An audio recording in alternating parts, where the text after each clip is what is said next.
This is the Morning Drive Podcast from Double T 97.3, presented by Cantex Roofing and Construction. I'm Mike Hebert, owner of Cantex Roofing and Construction. Every day is game day, and we'll get it right when it comes to your roofing, construction, windows, and mirrors. Call Cantex Roofing and Construction today. Together, we are one serving you. Drive. Thank you for being with us today, Jamie, Jeff, and I. Pro football last night, the Philadelphia Eagles took down the Washington Commanders 26-18. Eagles go to 8-2. Looks like they're going to win the NFC East, Jamie, handily. Yeah, the Commanders dropped a couple in a row here. A little bit disappointing for Coach Kingsbury, but Eagles have kind of taken off here a little bit, but they haven't really beaten anybody good. So I wouldn't count the Commanders out. They're still in the thick of it. They still get to play the Eagles at home. But the Eagles take the division lead last night.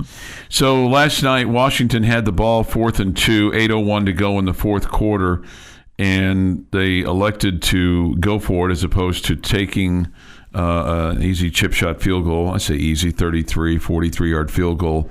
They would have at that point in time taken the lead at 13-12. So it was a rather pedestrian game and did not make it.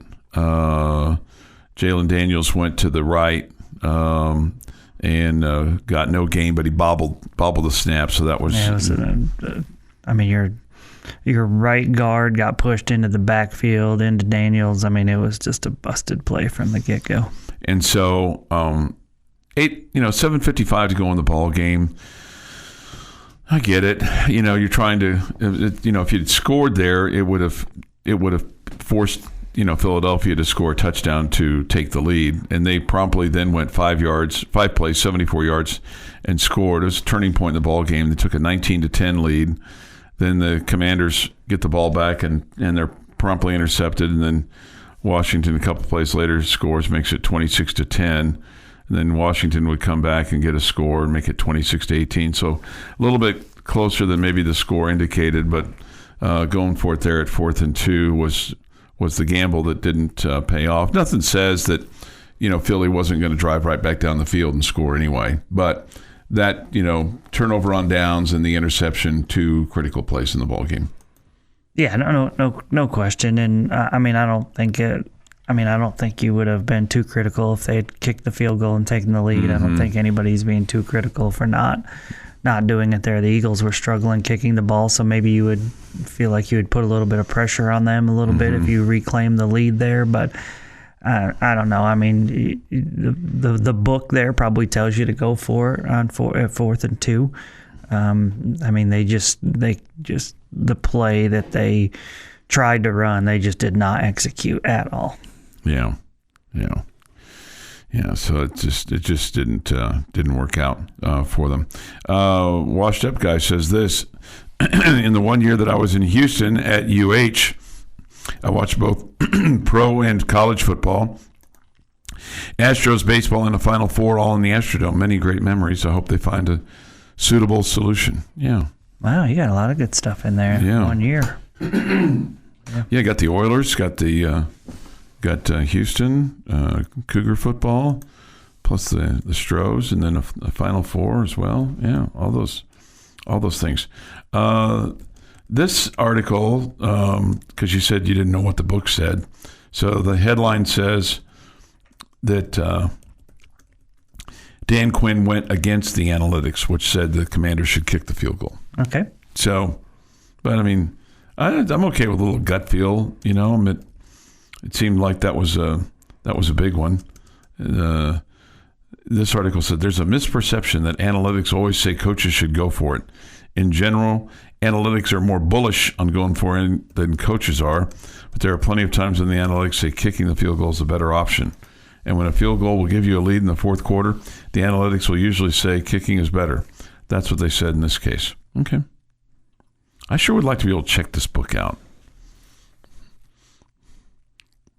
Have it with me, or download it on my phone. So that okay, what does the book say here? You ever read, like, you just open up like I don't know, like a medical journal, right? And there are words on the page, many of which you understand. Right. But when they're all put together and using other words in there that you don't understand, there can be a sentence that has, let's say, 20 words in it. But if you don't know what, let's say, 3 or 4 of them mean, the other 16, whatever, put together, you're like, I have no idea what they're talking about. I think You try to read between the lines. I think the book, the quote-unquote book for these football coaches, Right. I think it would probably come across just about the same way to us. We need football analytics for dummies. That's the book we need. Yeah, we need football for dummies. I don't think we need that book. I would need Cliff Notes for that then, too. I think that would be above our head. I don't think Cliff's going to give you any notes. He like to keep those close to his vest. He looked cold last night. He looks different now. He does look different. What's changed, do you think? Has he had a little work done, or is it just getting older, or just putting a little weight on? What do you think it is? His hair's thinner. Yeah. I don't know. No, he just looks different. Yeah, I agree. I agree. It is a little different. This person says, I think analytics are made up by coaches to serve their own decisions. Okay. That is the exact opposite of what analytics are. Yes. I mean, it's pure numbers and stats that bear out one way or the other, telling you what you should do. Right. They're not. They're not politicians. They're coaches. They don't make stuff up. Yeah. Well. No, that's a joke, because they absolutely do make stuff up at times. Viva 73. Everybody can take stats and twist them the way they want. Oh, sure. Yeah. Do it all the time. Sometimes I do it. Well, I don't necessarily try to do it too much internally here, but every once in a while you can twist the numbers a little bit and go, nah, I don't think so. Viva 73 says, Astrodome was also home to the Houston last stock show and rodeo. I attended several years, participating in the rodeo there, and later in life took my own kids there to show their 4-H livestock there. Great memories. Yeah, that's cool. Good for you, Viva 73. Your daily dose of sports and fun. This is the Morning Drive Podcast from Double T 97.3, presented by Cantex Roofing and Construction. Today is November the 15th, 2024. It is Friday. That is good news. Here is Jeff McGuire with this day in sports history. Going to go ahead and put this out there. I need some help on something today. Okay. In this day in sports history. When I get to it, I'll be more specific about it. Okay. But I'm looking for the people that have this information. I need your help putting some stuff together for it. But we're going to start in 1946. Ted Williams is picked as the AL MVP. In 1959, Cleveland Browns halfback Bobby Mitchell sets a club record for the longest run from scrimmage. 90-plus yards. I don't know what the actual number was. It just says 90-plus. Beat Washington 31-17. I thought it was odd that they didn't tell me exactly how many of the 90-plus it was, but It is. We know it was a long way, though. If it was 90. 1967, Boston Red Sox outfielder Carl Yastrzemski wins the AL MVP. In 1988, Dodgers outfielder Kirk Gibson wins the National League MVP award. Now, here's where I need your help. Okay. I know in 1997 that the Red Raider football team went into Stillwater and beat Oklahoma State 27-3 over a 24th ranked Oklahoma State Cowboys team. I can't find a box score. I can't find a recap. I can't find out who played, who didn't play, who had an awesome game, who didn't have an awesome game. This is what I am looking for in this game. I think this is the game that because Tech won this one, we could take care of our bowl penalty that we couldn't play in a bowl game one year because this made us bowl eligible, which meant that it could be used as opposed to having to wait until 98. But that's all I know about this game. And finding the information on this has been less than easy. So 1997, Tech at Oklahoma, number 24 Oklahoma State, 27-3 win. If you've got information, I am happy to get it. Crime Stoppers want to hear from you. Operators are standing by now. Yes.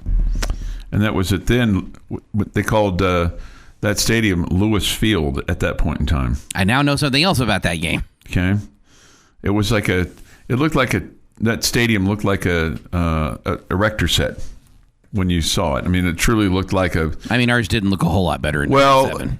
No, I'm you're right, but I mean, it truly did look like an erector set, and it looked like a big high school football stadium that could seat, roughly 40,000 people or so. Tech would lose the next week to Oklahoma. We don't talk about losses in this day in sports history for Tech. 32-21. In 2018, LeBron James passes Wilt Chamberlain for 5th on the NBA's career scoring list with 44 points, and the LA Lakers in a 126-117 victory over the Portland Trailblazers at the Staples Center in Los Angeles. Happy Raisin Bran Cereal Day. Let's go. I'm out. I need the 2 scoops. If we're going to do it, we need to do it right with 2 scoops. Feels like they're always chintzy on those 2 scoops. Well, and the one that advertises the 2 scoops, they have to put it in there. That's like the rules. Happy birthday, former Red Raider. Well, always a Red Raider, but Martin Zeno, 39. Man, love it. Tomorrow, Chuck, take notes. Make sure when you see her, you wish Krista Gerlich happy birthday. Oh, okay, well, hopefully it's a happy birthday. Hopefully it's a happy birthday. With Washington. Should I have a cupcake for her? You should take probably a couple of cupcakes. One for her and one for Fink. Yeah, you always got to take care of Fink. That's all I'm saying. You got to fuel him up. She is 54 tomorrow. Well, I'm not gonna point that out. I didn't say you had to point it out. I'm saying that she is in fact 54 tomorrow. Today, Chad Kroeger from Nickelback is 50. Sean Murray is 47. And Wyatt Langford, 23. This day, 1867, the first stock ticker is unveiled in New York City. The advent of the ticker ultimately revolutionized the stock market by making up-to-the-minute prices available to investors around the country. Prior to the developments, information from the New York Stock Exchange, which had been around since 1792, so we're going on almost 100 years at that point, well, I guess 70 years at that point, was traveled by mail or messenger. So imagine trying to buy stocks through the mail. This day's sports history. All right, that little indicator means it's time for your lucky local secret word at 6:50 this morning. Today is Friday, November the 15th. It's brought to you by Double T 97.3 in the Home Zone. Go to doublet973.com. Enter this word that I'm about to tell you, and you could win $250 from us. Today or next week, Wednesday, Thursday, or Friday, we're going to give away $2,500 at a huge event at Two Docks on Thursday, December the 5th. Hopefully the weather will cooperate. It's going to be beautiful. It's all from Double T 97.3 in the Home Zone, making your house a home. Yeah, they have little those space heaters, those outdoor heaters. So you could use this word in a lot of kind of contexts. Probably the biggest one would be in tennis, when the server hits a ball and the returning server either doesn't return the serve at all or swings and misses, or it just goes right by him or her, and you call that an ace. Ace. Could you explain to me what a returning server is? Oh, I'm sorry, the returning volley. I'm sorry. Yes. Well, you don't volley a serve either. Yeah. So just a returner. Just a returner. Yeah. Okay. Just a returner. Yeah. Returning server. Returning server. You catch it and then serve it back. Yeah. No. Kind of a deal. No. It's just that was. There's a guy that does that, and he's funny. I was trying to be cute with that, and it just didn't work out. Okay. How about just the returning? Thank you. Thank you very much. I'll be here all week. Don't try the veal. It's bad today. Yeah. Ace. This must be what Clint Scott talks about when the guy yells service. He catches it and then yells service and then serves it back. Yeah. Okay. Some might also say, with regard to some people, okay, ace. Nice. Yeah. Okay, ace. Yes. I had a friend in high school who Called you Ace. No, he had a great serve, and his name was long, and Homero Enrique Gonzalez. That was his full name, and everybody just called him Ace. He was really good serve. Yeah. You know, I was thinking about this. So Ace is your word. When somebody says this, what are the chances that the ladies can shoot at least 54% for her birthday? That would be awesome. But, I mean, they would have to that improve. Would be impossible. It's not impossible, but that would be a substantial improvement over the last couple of games. Okay? What did they shoot last time out? I don't have that right in front of me. This is what you tell them in your pregame speech. It's going to be easier to do it this year than next year, because next year you got to shoot 55%. Yeah. So let's get it done this year. They shot 39.4%. Okay. What I was going to say is they like to have a number of goals. Like, for instance, goals. They would within the game, like they could hold Washington State to 54 or less points. They could get 54% of their offensive rebounds back, 54% of their missed shots back on offensive rebounds. Okay, that's a very likely goal for them. Okay.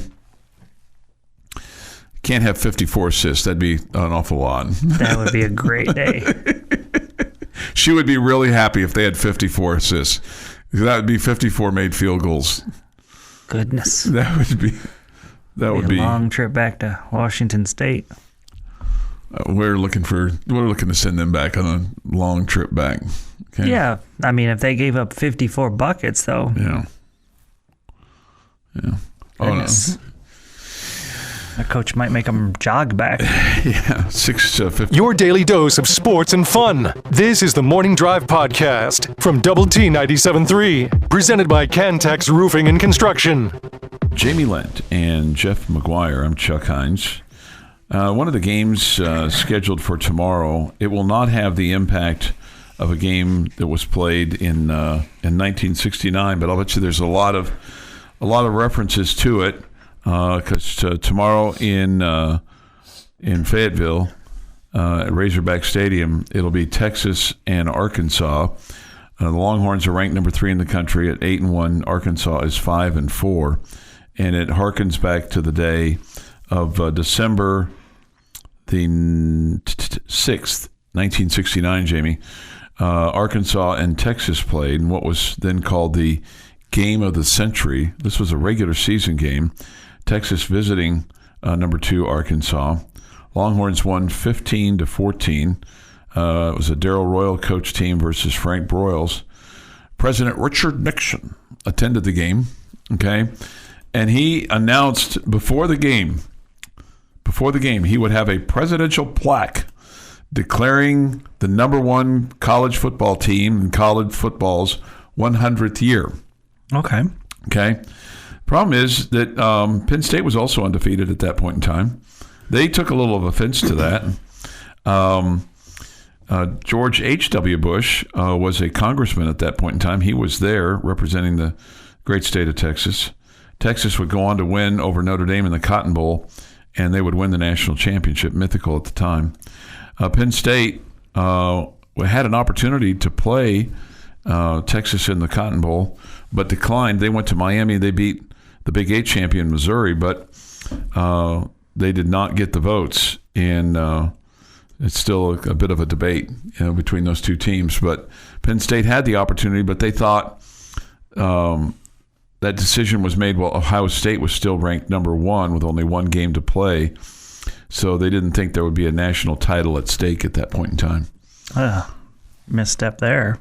I don't know that there's ever been a president since then that has issued such a proclamation, game of the century, because that's a pretty, this is one for the ages, right? No doubt. Mm-hmm. and where somebody would be the, quote, number 1 college football team in the country, a presidential plaque. That'd be pretty cool to get a presidential plaque with a seal and everything on it. I would agree. Yeah.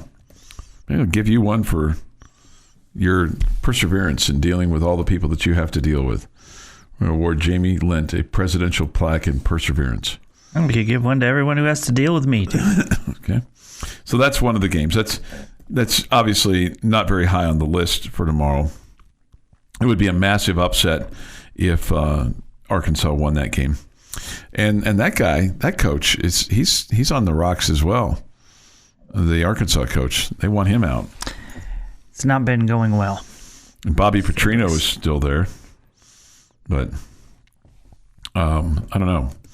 I don't know if they would hire Bobby Petrino and bring him back as the head coach. I mean, he's there as a coordinator. Can't imagine that, right? Man, you never know in college football, right? If they think it'll help them win, they will. Yeah. Sam Pittman is the current coach of Arkansas.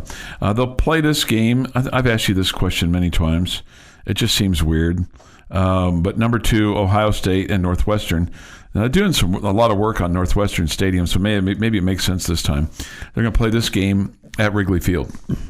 Okay, that's fun. And the Bears used to play at Wrigley Field, way back in the day, before they renovated and went back to Soldier Field. Among the other games in the top 25, number 17, Colorado, will play host to Utah. That'd be a huge upset if Utah went into Colorado and won that game. I would think so, yes. I just can't think that that's going to be much of anything. Doesn't really seem to be. There's one top 25 matchup between two teams. Number 23, Missouri, goes to South Carolina. That doesn't seem like much. Number 7, Tennessee, plays number 12, Georgia. That doesn't seem like much. What would you guess the line is for that Colorado-Utah game? I don't know, so I'm going to say 17. It's only 11. That seems really low to me. Yeah, it does. Yeah, I agree. Man, it's not a very sexy Saturday. Doesn't seem like. Just one team and one game involving two ranked teams. Number 22, LSU, goes into Florida.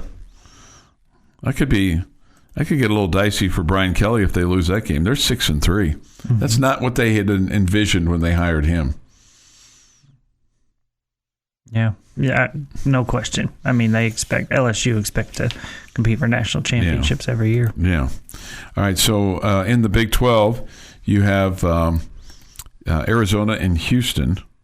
And Houston's kind of coming on, Jamie. I agree.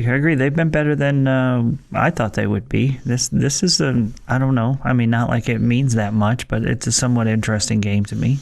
Well, Houston at 4-5 and 3-3 in the conference, they still have an opportunity to get into a bowl game. They will play. Okay, they play at Arizona. Then they play Baylor. Then they play at BYU. I mean, they're going to have to win 2 of their last 3.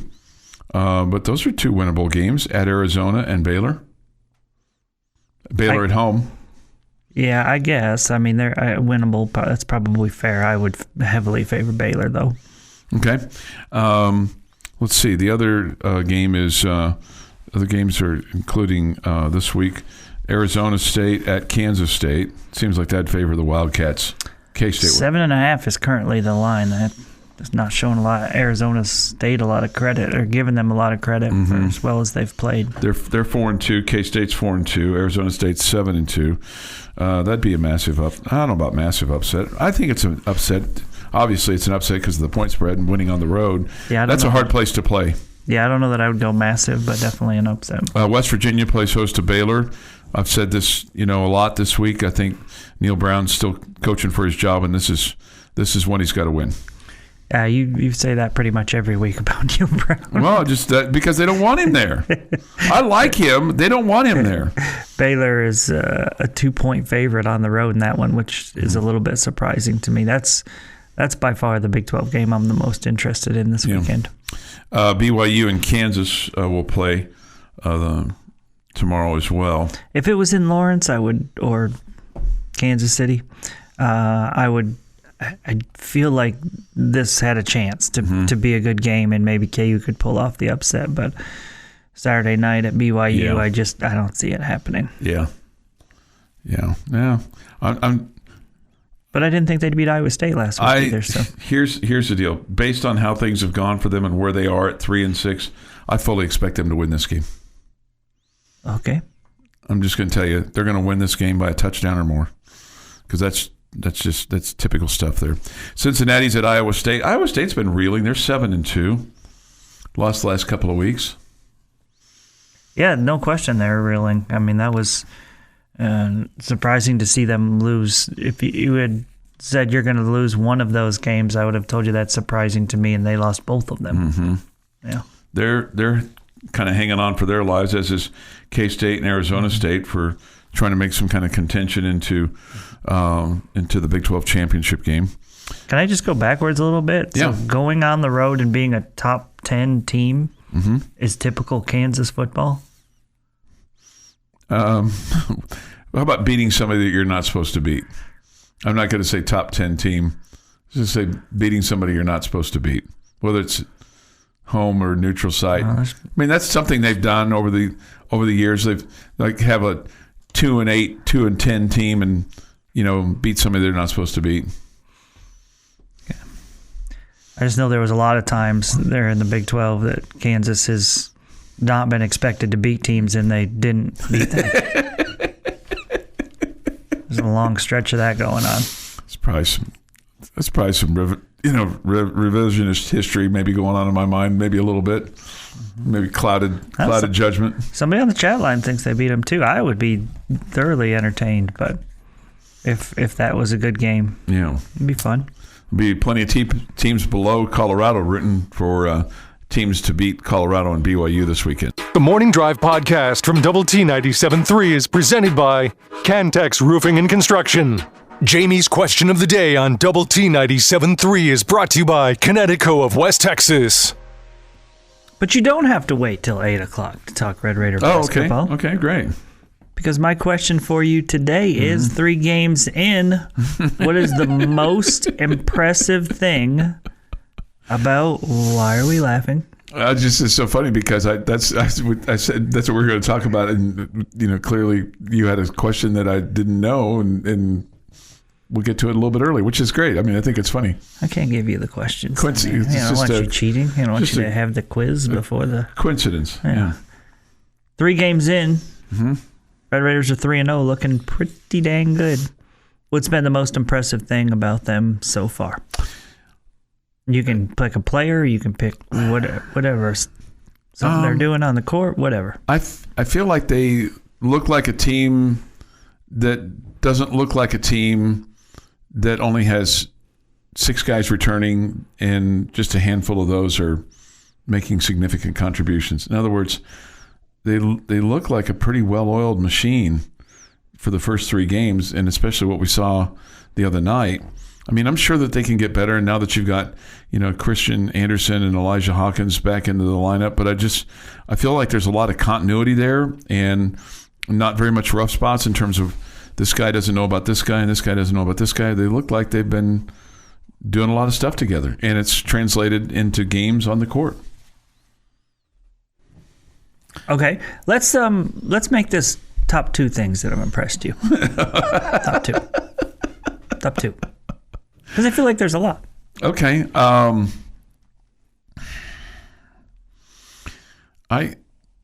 like how Chance McMillan shoots the basketball. Because I think the low-hanging fruit is Darion Williams. But I'll just be honest. I'll go back to really what I like more than anything about it. I love the fact that you got a 6'11" guy that can get the ball inside and dunk it and with authority, and looks like he's got some coordination. I just wish they'd list him at 7 foot. Okay. All right, Jeff. 2 most impressive things about the Red Raider basketball team this year. Again, like Chuck was talking about in his first one, I don't know that I could agree with that more. They don't look like they just played 3 games. They look like they've played 30 games together, the way that they work with each other. And I guess a lot of that goes to the guys that Grant McCaslin brought in and his coaching style and knowing the type of players he's looking for and what they are good at and how they complement one another. So, I mean, that goes into it, too. It's not just, hey, all these guys showed up and, oh, hey, look, we all like each other. It's the guy that made the chemistry set to put together the job that he's done in the mixing and matching of abilities has been impressive. And I can't help but say JT Toppin. I thought he'd be good. Obviously, the talent that you're facing isn't ready to face JT Toppin on a game in and game out basis, but he looks like the real deal for you. And I'm excited to see how he carries that through Big 12 play this year.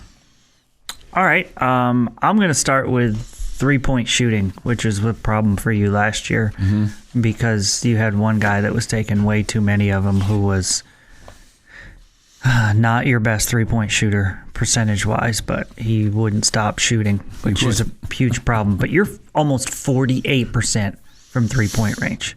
Goodness. 48% from 3-point range. Competition's going to get tougher. There's going to be better defenders, all the above. But your 3-point percentage has been really impressive so far. No question. 48%. That's really good. If you could do that all season long, you're going to win a lot of games. No doubt. But obviously that you're not. The competition will make that more difficult for you. The second one for me, I just love how this team shares the basketball. And the assist numbers through 3 games are at 53. 22 of those coming to Darion Williams. You probably would have more if Elijah Hawkins played in those first 2 games. But I just like the way they move the basketball. And maybe I'm just caught up in how frustrating it was at times last year to see dribble instead of moving the ball passing wise. And it just feels like your guards, the guys that you have making decisions with the ball in their hands. I think Darion Williams is terrific floor general, even though he's playing a forward position. Clearly we saw that Elijah Hawkins is that guy. JT Toppin passes well out of the post. The ball just moves with this team, and I think that's a major reason why your offense has flowed so well. That's good. I mean, your 2 top 3-point shooters are Kerwin Walton. He's at 11 of 21, and Chance McMillan. He's at 9 of 13. So those 2 guys have combined to shoot 20 of your 32 made field goals, and those 2 guys are shooting 20 of 34 from beyond the arc. So, man, people are going to start paying attention to those guys too. You know, as this competition. I don't think anybody has not paid attention to them. I just think the teams that you've played are not talented enough to do anything about it. Those 2 are shooting 59% combined. Which is, 10 over what you were talking about the average. But yeah, and you're making almost 11 a game too. So, of your field goals, you're making. A third of your shots that you're making basically are from beyond the arc. But the beauty of it is this is a team that doesn't have to make a ton of 3-point shots to win, it feels like, because of your ability to score inside. Yeah, and slash as well. Yeah. Get to the rim. So what player really kind of stands out for you? Oh, man. I'm with Jeff in that Toppin has been impressive. I mean, I'm anxious to see how he matches up with real athletes, not kids from Wyoming. Okay. No offense. But real athletes like he's going to see in the Big 12. But I think he'll match up pretty well. I mean, Elijah Hawkins, I really enjoyed him, but I feel like the one guy that's really getting overlooked in this whole thing is Kevin Overton, and I like the way he attacks the rim. Doesn't his outside shot has not looked great so far, but I think he gives you a different dimension, different style of player that mixes well with the others. So, if he can keep being aggressive that way, I think he can really help the team too. So there's a lot of guys that have been impressive. Need to shoot better from the free throw line. That's one thing that Coach Lent could help him with if you got some time today to go over to the Womble. They're shooting 72% from the free throw line. So. Focus. It's all about focus. Feel like you could help them there. 7:40 this morning on the Morning Drive. This is the Morning Drive podcast from Double T 97.3, presented by Cantex Roofing and Construction. On the Morning Drive, thank you for being with us today on Lubbock Sports Station, Double T 97.3. Take your thoughts, comments, Yates Flooring Center chat line. Go to the Double T 97.3 mobile app for that. It's presented by Happy State Bank. Visual Edge IT hotline is open too at 806-771-0973. We come to you from the First United Bank Double T 97.3 studios. There is Big 12 football tonight if you are bored and looking for something to do. I don't know how entertaining it's going to be, but that's Big 12 football. Houston playing at Arizona. Yeah, I think they're two somewhat equally matched teams. So, like I said, it's not the top of the heap when it comes to the Big 12, No, but I think it's not. Should be a game that should be entertaining. 9:15 is the kick time for that. There's an 11 o'clock game tomorrow with Utah and Colorado, then a 3 o'clock game with Baylor and West Virginia, and Arizona State and Kansas State at 6, and then tomorrow night you've got Iowa State hosting Cincinnati. That might be Chilly Willy in Ames tomorrow night. Okay, probably a good chance of it. And then Kansas at BYU on Saturday evening. If you want to stay up late, fall asleep to something. All right. What is there? If you had one game to watch tomorrow, what is it? That one, or is there something else that's on your Baylor and West Virginia? Baylor and West Virginia. Okay, and that's a 3 o'clock. That's a 3 o'clock kick. Slick says Tyson fight tonight. Yeah. Slick, are you? I'm curious if anybody's going. I mean, it's in Arlington. Sounds like a lot of people are interested in it. Yeah, I think people are interested in it. You have soccer tonight with Texas Tech entertaining LSU, and then Lady Ritter basketball tomorrow. You got volleyball tomorrow. That's going to be interesting. It's a little quick turnaround there.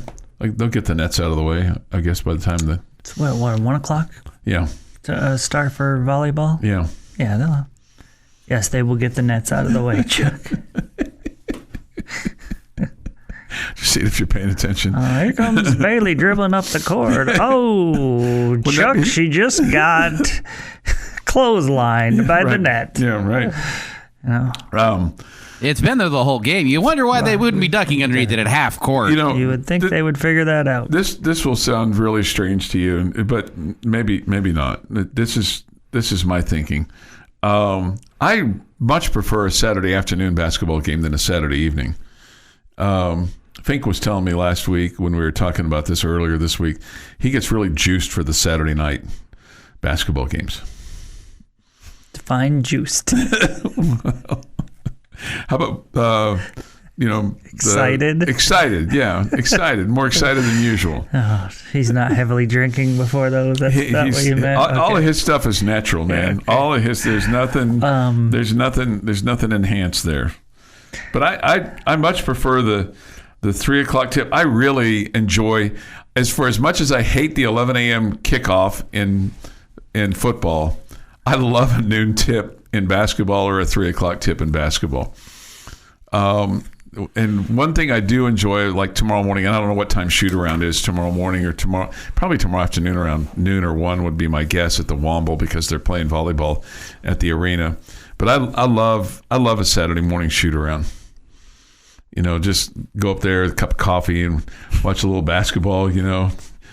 Get caught up with people, talk. I was gonna say it's really a talk around. It's a Saturday morning talk around. Talk around. Well, you can't talk too loud because they are working out there.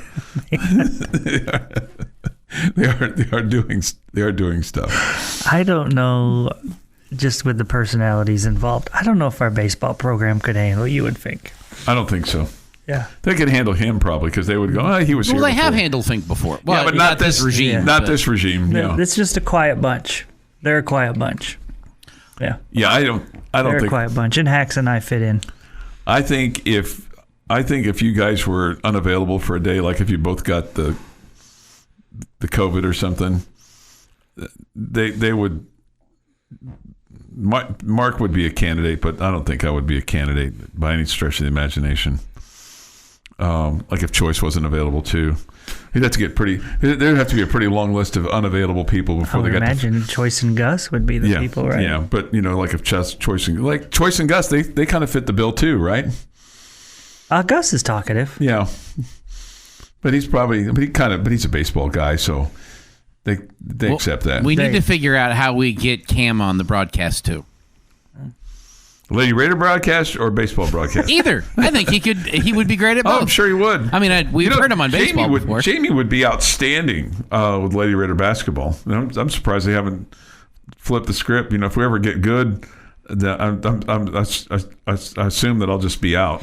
That would cause me to miss Tech baseball games, and we're not going to. I don't want to do that. You're not going to do that, right? Do that, I got to be there every time, Chuck.